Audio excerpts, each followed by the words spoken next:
It's probably been said millions, if not billions of times, and you probably heard it millions of times as well.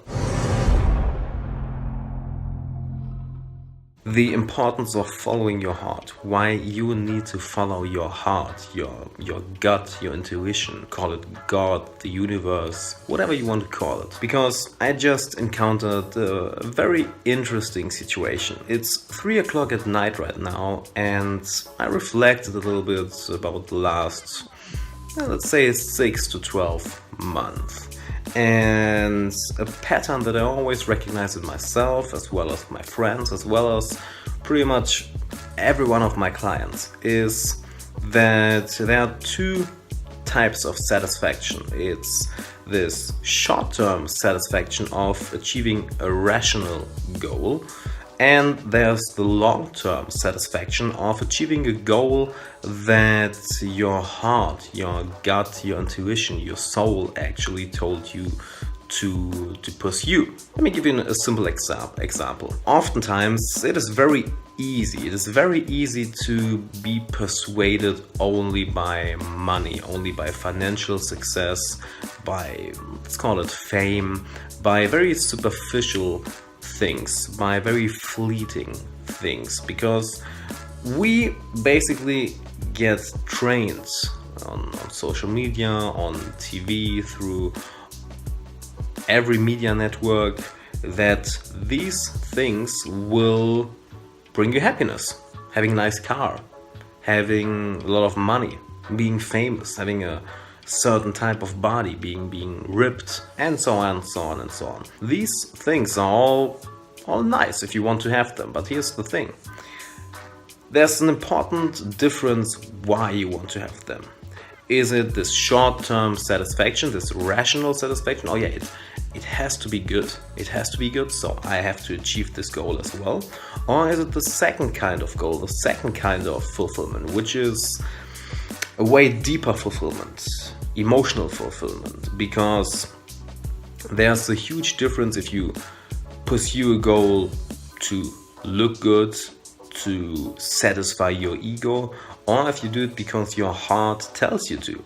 And one thing I always come back to is the book The War of Art from Steven Pressfield, and he talks about the resistance a lot. That where you feel the most resistance, this is also the way you have to go for your biggest emotional satisfaction. Not just the short-term satisfaction, but actually the long-term satisfaction. And this is the great thing about it.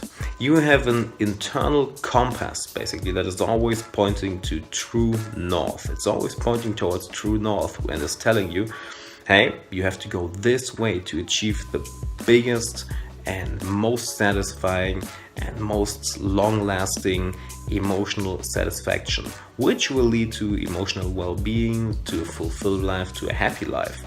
And funny enough, these things are always the hardest things to do, because you probably had a lot of situations in your life as well where you wanted to pursue a certain goal, where you wanted to overcome a certain challenge, but it was very difficult for you because you felt this inner resistance toward it.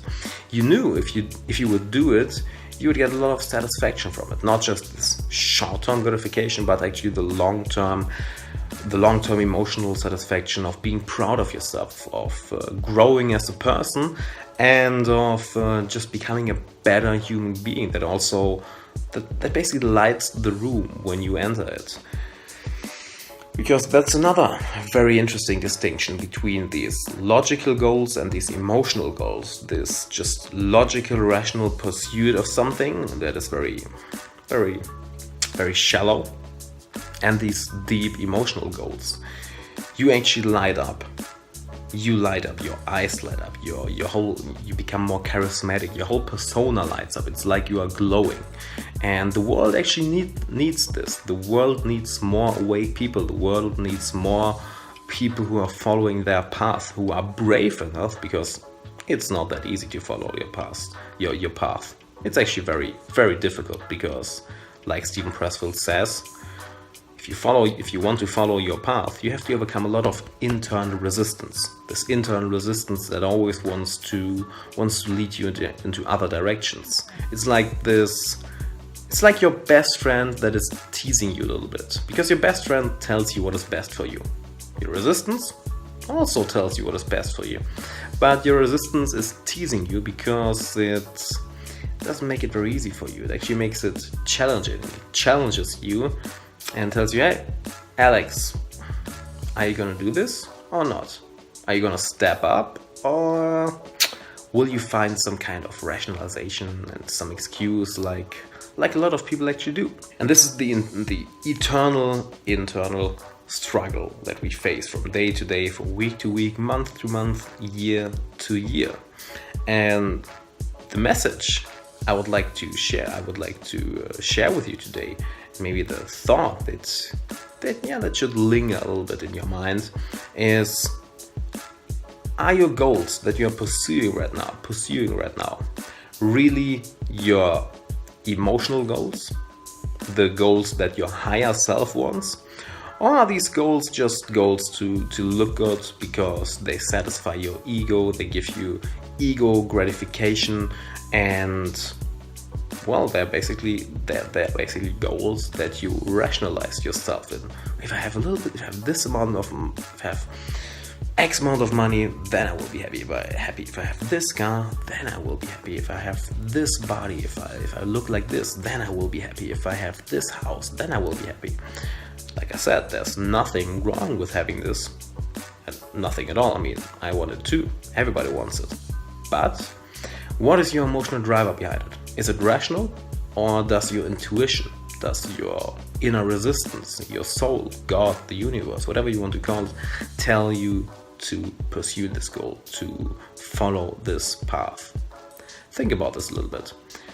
Are you pursuing your goal because it's rational, or because you gain a lot of emotional satisfaction from it? And you know that you pursue a goal because you get a lot of emotional satisfaction from it, when it's not always easy for you, when you actually have to overcome your inner resistance a lot. Two things I would also recommend you: read The War of Art by Steven Pressfield. It's an amazing book. It's a very short read. You can read it in maybe 1 or 2 hours. It's great. I've read it a dozen times at least. It helped me a lot in my artistic career when I was a musician. It helped me a lot in building my own business, in building my coaching business. It helped me a lot. And second of all, I release a brand new newsletter every week where I share the best ideas I learned of the week, the best lessons I learned from and with clients, and I share them with you right into your inbox. So just click up here. There should be an info card, or just click the first link in the video description.